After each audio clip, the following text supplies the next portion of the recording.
2페이지 표시고요.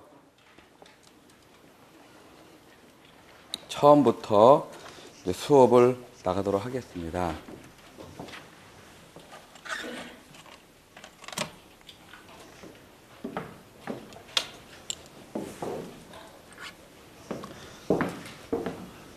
자, 맨 처음에요. 우리가 지금 배우는 법이요. 이제 부동산 공법이라는 과목을 배우도록 하겠습니다. 이 부동산 공법은 우리가 그 부동산에 관련된 공법에 대한 얘기입니다. 부동산이라는 것은 우리가 토지와 그 위에 있는 정착물을 얘기하고요. 공법이라는 것은 우리가 국가적이고 어떤 규율적이고 타율적이고 공익적이고 이러한 게 공법입니다. 다시 설명하면 토지와 정착물을 이용한다는 얘기는 사익이에요. 내 땅에다가 내가 내 건물을 짓겠다. 그건 마음입니다.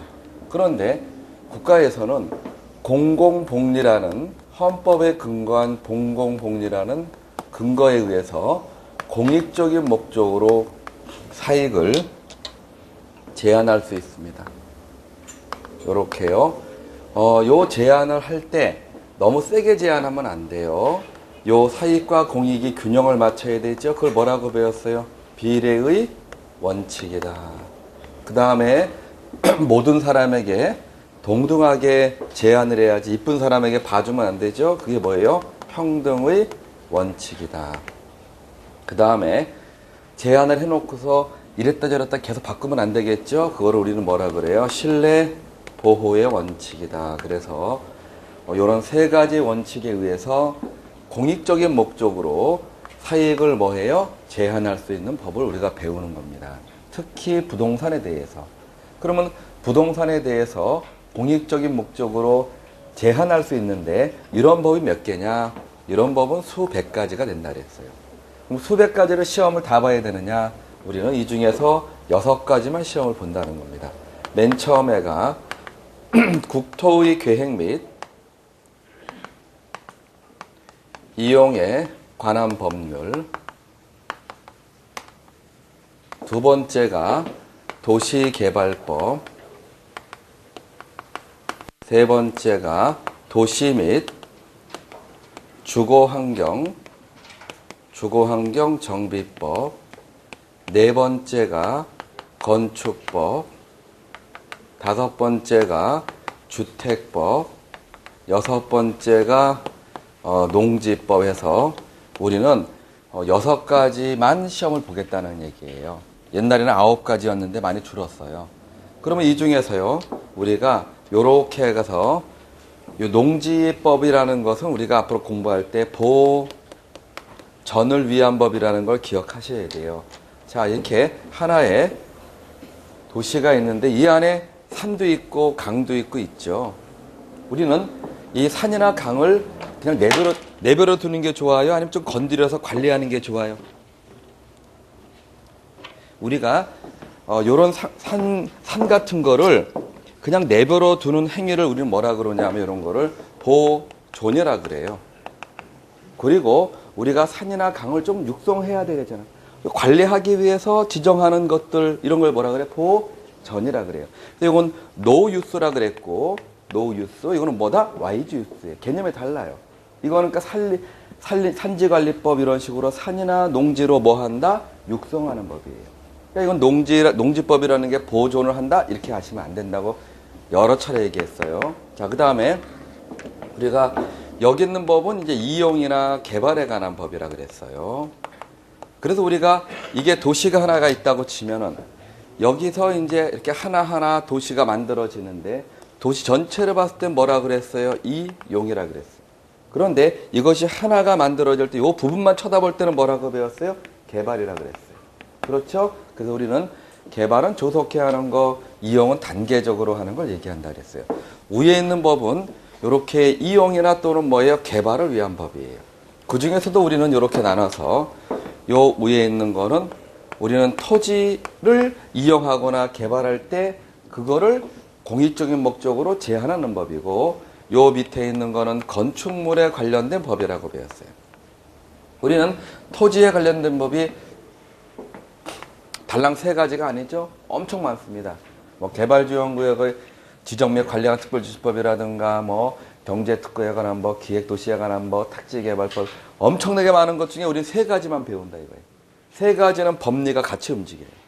건축법도 2가지만 있는 것이 아니라 뭐 건축사법, 건설업법, 건설기술관리법, 전기법, 수도법, 승강기법, 뭐 소방설치 엄청나게 많아요. 그 법 중에서 우리는 달랑 몇 개? 2개만 공부를 하는 거예요. 시험 범위에서. 자, 그래서 우리가 이런 식으로 몇 가지가 있다? 6가지가 있다는 겁니다. 자, 그러면은 이 중에서 우리가 맨 처음에 국토의 계획 및 이용에 관한 법률이라는 과목을 공부해 보겠습니다. 이것이 우리가 12개, 이것은 몇 개? 6개, 요건 몇 개? 7개, 요거는 2개 해가지고 이렇게 40개가 나오는데요. 그 중에 12개를 배우는 것을 하겠어요. 자, 그럼 좀 아까 우리가 뭘 배웠냐면은 좀 아까 공공복리에 의해서 토지의 이용을 규제하는 법을 우리가 배우는 거예요. 지금 그 중에 하나를 배우고 있는 거예요. 요 국토라는 단어가 뭐라고 배웠어요? 국토라는 건 그냥 국토가 아니라 국가 안에 있는, 즉 영역을 얘기했죠. 뭐에 대해서? 토지에 대해서 대상을 얘기했죠. 우리는 국가 안에 있는 토지에 관한 법이에요. 그럼 내가 우리나라 우리나라 안에 있는 땅을 이용하려고 그럴 때 법이에요. 그럼 이거를 우리나라 안에 있는 토지를 잘 이용하려면 그냥 하지 말라 이거예요. 거기에 관해서 법으로 정해놨다는 거예요. 그리고 우리나라 토지를 잘 계획하려면 거기에 대해 정해놨다. 이 계획은 우리가 도시나 군의 단위로 수립해요. 우리나라 토지를 잘 이용하기 위해서 우리가 도시나 군의 단위로 계획을 수립하고 그 이용하는 절차를 법으로 정해놓은 것을 우리가 배우는 겁니다. 이 법의 제목을 쳐다보면요, 법 제목에서 법리가 다 들어있어요. 자, 그 다음에 이 법의 목차를 보겠습니다. 맨 처음에 총칙이 있고요. 두 번째, 광역도시계획과 그 다음에 도시 군계획이 나오고요. 그 다음에 세 번째가 용도, 지역과 용도, 지구와 구역이 나오고요. 네 번째, 지구 단위, 계획, 구역이 나오고요. 다섯 번째, 개발행위가 나오고요. 그 다음에 여섯 번째, 도시, 군, 계획, 시설 사업이 나오고요. 일곱 번째, 보칙 등이 나옵니다. 우리는 이렇게 총 7가지의 목차가 있는데 이 중에서 이 앞에 있는 3가지는 계획에 관한 내용을 담고 있고요. 여기에 2가지는 이용에 관한 내용을 담고 있습니다.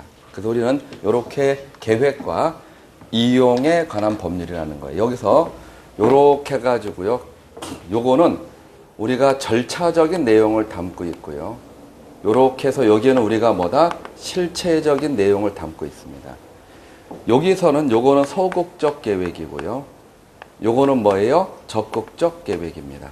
요거는 2차원적이고 요건 3차원적이에요. 요거는 행위를 제한하게 돼 있고 요거는 행위 제한을 뭐다? 완화하게 돼 있습니다. 요거는 우리가 사적 절차에 대한 토지 이용이고 요쪽은 공적 절차에 대한 토지 이용이다 라고 배웠어요. 자, 그럼 이게 무슨 말인지를 하나씩 해보도록 하겠습니다. 자, 다 배워서 알겠지만은요, 우리가 다시 한번 설명해 보겠습니다. 맨 처음에 하나의 도시가 있어요. 도시 안에 우리가 여러 가지의 종류의 건축물이 지어지겠죠. 요때 우리는 주거 용도의 건축물과 그리고 상업 용도의 건축물이 같은 공간 안에 잘 섞여 있는 게 좋다 그랬습니까? 분리된 게 좋다 그랬습니까? 그렇죠. 우리는 분리가 돼야 된다고 얘기했어요. 섞여 있으면